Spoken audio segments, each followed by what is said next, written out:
আসসালামু আলাইকুম রহমতুল্লাহ। সম্মানিত সাংবাদিক বন্ধুগণ এবং প্রিয় দেশবাসী, আমরা গভীর বেদনার সাথে আজকে আপনাদের সামনে দুটি কথা বলার জন্য এখানে দাঁড়িয়েছি। আপনারা সবাই জানেন, আজ থেকে 28 দিন আগে, বলতে গেলে কুলের এক অবুঝ মাসুম বাচ্চা ফাহিমা আক্তার, এই রাইসুল হক সাহেবের মেয়ে, একই বাড়ির একটা লম্পট ছেলে জাকির, তার হাতে তার জীবন, তার ইজ্জত সবকিছু ছিন্ন ভিন্ন হয়ে গেছে। এই মেয়েটা দুনিয়া থেকে বিদায় নিয়েছে। ইন্না লিল্লাহি ওয়া ইন্না ইলাইহি রাজিউন। আল্লাহ তার উপর রহম করুন। আল্লাহ তাকে তার একান্ত খাস বান্দি হিসাবে কবুল করুন, জান্নাতের মেহমান হিসাবে কবুল করুন। বুক ভাঙা, হৃদয় ভাঙা তার মা বাবা, ভাই বোন এবং আপনজনকে আল্লাহ তাআলা উত্তম সবর করার তৌফিক দান করুন। হ্যাঁ, আল্লাহর জন্য সবর করতেই হবে, কিন্তু সবর করাটা এই ক্ষেত্রে বড়ই কঠিন। একটা বাচ্চা গোলাপ ফুলের মতো শুধুমাত্র পাপড়ির মুখ খুলে বের হয়েছে, ফুটে উঠেনি। কচি বাচ্চা, মা বাবার চোখের সামনে থেকে এই বাচ্চাটাকে কেড়ে নেওয়া হয়েছে। এই মা বাবার জন্য বুক ধরানো, মন ধরানো খুবই কঠিন। আমরা আল্লাহ তাআলার দরবারে দোয়া করি, আল্লাহ তাআলা তাদের সকলের সিনার পর তার রহমতের হাত বুলিয়ে দিন। লম্পট যে কাজটি করেছে, তার একমাত্র শাস্তি হচ্ছে তার দুনিয়া বেঁচে থাকার অধিকার নেই। তাকে দুনিয়া থেকে তার প্রাপ্য নিয়ে বিদায় নিতে হবে। এরকম লম্পটদের শাস্তি যদি কোনো সমাজে না হয়, তাহলে লম্পটদের দৌরাত্ম্য বেড়ে যাবে। আমরা লজ্জিত জাতি হিসাবে। এখানে হয়েছে ফাহিমা, ঢাকায় হয়েছে রামিসা। এই ধরনের ফাহিমা এবং রামিসা, তাদের আত্মচিৎকার, জীবন আলো নিভে যাওয়া আর আপনজনের চোখের পানি দিয়ে নদী তৈরি হয়ে যাওয়া, বর্তমানে এটি হচ্ছে বাংলাদেশের চিত্র। জাতি হিসাবে আমরা লজ্জিত। আমরা নিজেকে ধিক্কার জানাই যে আমরা মাসুম বাচ্চাদেরও ইজ্জতটা আমরা রক্ষা করতে পারছি না। আমরা আবার বড় বড় কথা বলি, আমরা ধমকের সুরে কথা বলি।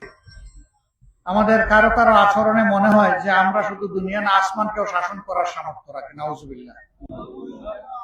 দুনিয়া আসমান শাসন করার একক এখতিয়ার হচ্ছে দুনিয়া এবং আসমানের যিনি মালিক, সেই রব্বুল আলামিন। দেশের ক্ষমতায় কেউ গেলে তার বিনয়ী হওয়া উচিত। দেশের মানুষের দায়িত্ব নেওয়া উচিত। ক্ষমতায় যাওয়ার মানে হচ্ছে গড়ে মালিকগুলো ঘুমাবে শান্তিতে, চকিদার তাকে পাহারা দিবে। আমরা চকিদার, আমরা পাহারাদার, কিন্তু পাহারাদারদের হাবভাব মাঝে মাঝে মালিকের মতো হয়ে যায়। তারা দেশবাসীকে তাদের ভাড়াটিয়া মনে করেন আর নিজেকে তারা মালিক মনে করেন। আমরা এটা নিন্দা জানাই। স্বরাষ্ট্রমন্ত্রীর দায়িত্ব কালপিটদেরকে খুঁজে বের করে আইনের আওতায় আনা। আইনমন্ত্রীর দায়িত্ব এদের ফাঁসি নিশ্চিত করা। এত বড় অপকর্ম জাকির একা করে নাই। এই লম্পটের সাথে তার আপনজনরা জড়িত বলে সবাই বলছে, এবং সবার মুখে যে কথা আসে এই কথা মিথ্যা হতে পারে না। তাদেরকে আইনের আওতায় আনতে হবে। তারা বাংলাদেশের যেখানে পালিয়ে থাকুক, তাদের পাকড়াও করে আইনের আওতায় আনা উচিত। তাহলে ভবিষ্যতে কোন লম্পট কিংবা লম্পটের সহযোগী হওয়ার দুঃসাহস কারো হবে না। এই বিচার প্রক্রিয়া এখনো শুরু হয়নি। 28 দিন হয়ে গেল। এত বড় চাঞ্চল্যকর একটা ঘটনা সারা দেশকে নাড়ালো, দুনিয়ার মানুষ কাঁদলো, কিন্তু এখন পর্যন্ত একটা চার্জশিট দাখিল হলো না। আমরা এখানে আইন শৃঙ্খলার দায়িত্বে যারা নিয়োজিত আছেন, এই এলাকা কি সিটি কর্পোরেশনের ভিতরে না বাইরে? সদর উপজেলা।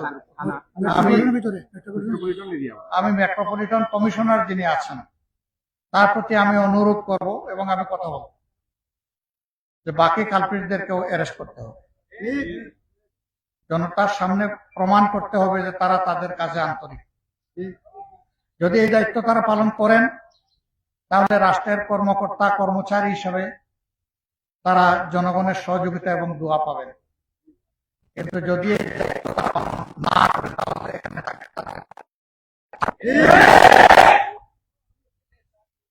আপনি রাষ্ট্রের কর্মচারী কর্মকর্তা হিসেবে দায়িত্ব পালন করবেন, তাহলে আপনি থাকবেন।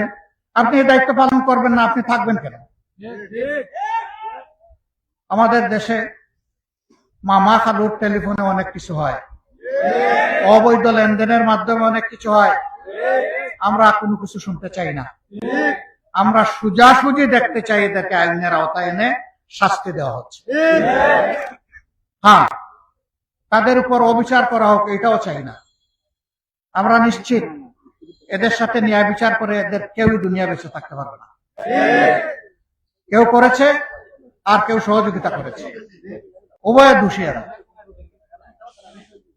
আমি গ্রামবাসীকে অনুরোধ করব, আপনারা এই বিপন্ন ফ্যামিলিটার পাশে থাকবেন। এই ফ্যামিলিটাকে আজকে দেখলাম, একান্তে তাদের কিছু কথা শোনার সুযোগ নিলাম। আমার কি কর্তব্য এটা আমি বুঝার চেষ্টা করেছি। আমি আপনাদেরকে কথা দিচ্ছি, আমার এবং আমাদের সংগঠন আমাদের জায়গা থেকে ইনশাল্লাহ আমরা আমাদের সর্বোচ্চটা করব। হ্যাঁ, তাদের কপাল বদলানোর দায়িত্ব আল্লাহ তাআলার, আমরা পারবো না, কিন্তু তাদের বিপদে তাদের পাশে দাঁড়ানোর দায়িত্ব আমাদের সবার। এই দায়িত্ব আল্লাহ যেন আমাদেরকে পালন করার তৌফিক দান। আমরা লোক দেখানো কোনো কিছুই করতে চাই না। তাদের জন্য ভালো কিছু করতে পারলে আমরাই কৃতজ্ঞ হব যে তারা আমাদেরকে এই সুযোগ দিয়েছেন। আল্লাহ তাআলা আমাদেরকে সামর্থ্য দিয়েছেন। আপনারা দোয়া করবেন। বাংলাদেশের যেখানে এই ধরনের ঘটনা ঘটে আমরা চেষ্টা করি আমাদের সীমিত সামর্থ্যের ভিতরে মানুষের পাশে দাঁড়িয়ে বলতে যে আপনার এই বিপদে আমিও একজন অংশীদার। আমি আপনার বিপদ দূর করতে পারবো না, কিন্তু আপনার কষ্টের ভাগ নিতে এসেছি। আমরা সেই কষ্টের ভাগ নেওয়ার জন্য এখানে এসেছি। তাদেরকে সম্মানিত করার জন্য আসি নাই, নিজে সম্মানিত হতে এসেছি। যদি তারা আমাদের জন্য একটু আল্লাহর দরবারে দোয়া করেন কোনো কারণে, আমাদের কোনো কিছুর কারণে, এটি আমাদের চরম পাওনা হবে ইনশাআল্লাহ। আমি এলাকাবাসীর প্রতি অনুরোধ করব, এই পরিবারটাকে আপনাদের কাছে আমরা আমানত রেখে গেলাম। আপনারা তাদেরকে দেখে রাখবেন, আপনারা খেলে তাদেরকে খাওয়াবেন, আপনারা পড়লে তাদেরকে পড়বেন, তাদের নিরাপত্তার দিকটা আপনারা দেখবেন। কারণ একটা লড়াই এখন শুরু হয়েছে। এই লড়াই অসম লড়াই। এই অসম লড়াইয়ে আপনারা যদি তাদের পক্ষ নেন, ন্যায়ের পক্ষ নেন, তারা জিতবে ইনশাআল্লাহ।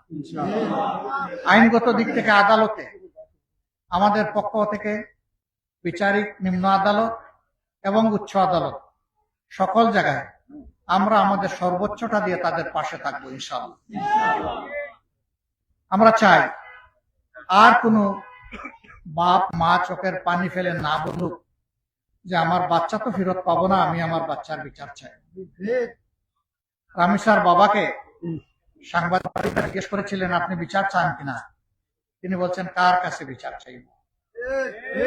অসহায়ত্ব প্রকাশ করেছেন। কেন? বিচার বিভাগের উপর মানুষের আস্থা নেই বলেই তিনি এই কথা বলেছেন।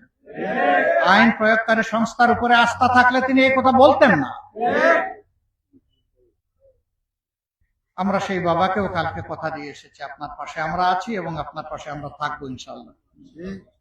বাংলাদেশের যেখানেই মানুষ মজলুম হবে সেখানেই আমরা হাজির হব ইনশাআল্লাহ।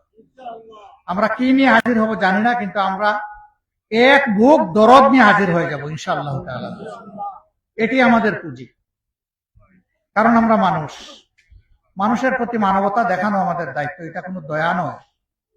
সমাজের মজলুমদের হক আমাদের উপর, যে মজলুমের পাশে আমরা সবাই দাঁড়াবো। আমরা মানে জামাত ইসলামী না, আমরা মানে আমরা সবাই। আল্লাহ যাদেরকে মানুষ হিসাবে পয়দা করেছেন আমরা সবাই। এখানে দল নাই, ধর্ম নাই, এখানে মানবতা। ধর্ম নাই মানে এই না যে আমার ইমান আমি শেষ করে দিচ্ছি। আমরা দেখব না যে এই মজলুম লোকটা কোন দলের কোন ধর্মের, আমরা দেখব তিনি একজন মানুষ। এতটুকুই আমাদের বিবেচনার জন্য, কর্তব্য নির্ধারণের জন্য যথেষ্ট। এর বাইরে কিছু দরকার নেই। এখানে সরকারের 2 জন মন্ত্রী আছেন, আমার 2 ছোট ভাই। আমি তাদেরকে অনুরোধ করব, আপনাদেরকে আপনাদের দায়িত্ব পালন করতে হবে। এই আসনের এমপি তিনি একজন মন্ত্রী, তার দায়িত্ব আমাদের চেয়ে বেশি। আমি তাকেও কথা দিচ্ছি, অন্যায়ের বিরুদ্ধে তিনি যেখানে থাকবেন আমার সহযোগীরা হাত সেখানে তার সাথে থাকবে ইনশাআল্লাহ। কিন্তু তিনিও যদি কোনো অন্যায়কে প্রশ্রয় দেন, ছোট হিসাবে আমি তাকেও ছাড় দিয়ে কথা বলবো না। আমি তার বিরুদ্ধেও কথা বলতে বাধ্য হব। আমি দেখতে চাই এই আসনের জনগণের প্রতিনিধি হিসাবে, নির্বাচিত প্রতিনিধি হিসাবে তিনি তার দায়িত্ব পালন করছেন, এবং এটা কথায় নয়, এটা কাজে প্রমাণ করতে হবে। এ বিচার দীর্ঘসূত্রিতার দিকে যদি যায় তাহলে আমরা ধরে নেব যে এই বিচার হবে না। এই জন্য আমরা চাই প্রধানমন্ত্রী যেভাবে রামিসার ক্ষেত্রে ঘোষণা দিয়েছেন 15 দিনের মধ্যে রামিসার বিচার সম্পন্ন হবে, আমরা চাই যে এইরকম একটা ঘোষণা এখানকার মন্ত্রী যিনি তিনিও দেবেন যে আগামী 15 দিনের মধ্যে ফাহিমার বিচারও সম্পন্ন হবে।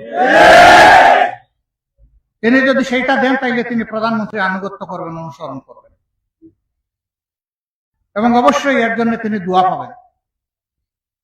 আবার ঘোষণা দিয়ে বসে থাকলেন, কাজ হলো না, ওই ঘোষণা আমরা চাই না। যে ঘোষণা দিবেন সেই ঘোষণা বাস্তবায়ন করতে হবে।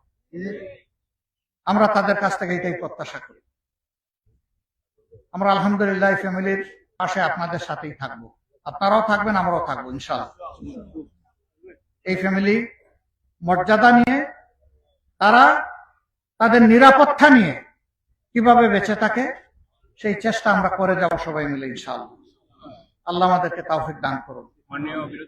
এই অসময়ে আপনারা কঠিন রোদের মধ্যে এখানে চলে এসেছেন, আমাদের মিডিয়ার বন্ধুরা এসেছে, এলাকার জনগণ এসেছেন, মুরব্বীরা এসেছেন, আবাল বৃদ্ধ বনিতা এসেছেন। আমি বিশেষ করে মুখে আমার হাসি ছিল, বুকে আমার কান্না ছিল যখন এই রাস্তা দিয়ে যাওয়া আসা করি। ওই ফাহিমার সমবয়সী বাচ্চারা যখন আওয়াজ তুলছিল, দাবি তুলছিল, ফাহিমাটার ছবি চোখে দেখার পরে স্বাভাবিকভাবেই চোখের পানি ধরে রাখা সম্ভব হয়। মহান আল্লাহর দরবারে দোয়া করি, আজ এই মাসুম বাচ্চারা তাদের ফাহিমার জন্য রাস্তায় নেমে যে আওয়াজ দিয়েছে সেই আওয়াজ যেন আরশে আজিমে পৌঁছে যায়, এবং এই আওয়াজের বাস্তবায়ন যেন প্রিয় সিলেটবাসী এবং দেশবাসী দেখতে পায়। আপনাদের সবাইকে ধন্যবাদ। আসসালামু আলাইকুম ওয়া রাহমাতুল্লাহ।